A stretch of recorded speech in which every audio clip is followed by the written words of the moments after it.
আমরা এখন এমন একটা পরিস্থিতিতে আছি যে অন্যায়, কঠিন গুরুতর অন্যায় করেও ওই অন্যায়কারীর পক্ষে উকিল পাওয়া যায়।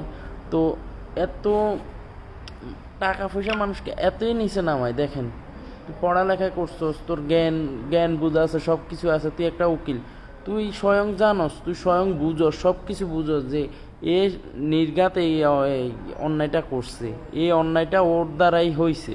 তারপরেও তুই কিছু টাকার জন্য তুই ওই অপরাধীর পক্ষ নেস।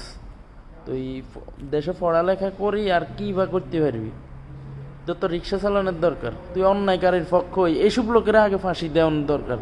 অন্যায়কারীর পক্ষ হই কীভাবে তুই লড়স, কোনভাবে তুই জানস? তোর একজন, তুই বিবেকবান মানুষ, তোর কেমনে বিবেকবান কইতাম তোরে, তুই কিছু টাকার লাই অন্যায়কারীর পক্ষ নেস কীভাবে? তুই কেমন উকিল? কোন ধরনের, কোন দেশে বসবাস করি আমরা? এমন এক দেশে বসবাস করি এত নিকৃষ্ট কাজ করার পরও উকিল পাওয়া যায় ওই মানুষগুলার পক্ষে। তো জানি বুঝি এই কিছু টাকা মানুষকে কত নিচে নামায়।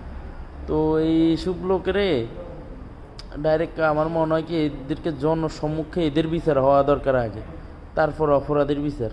অপরাধীর সাথে সাথে ওরও বিচার হওয়া দরকার, যে উকিল লড়ে এদের পক্ষে।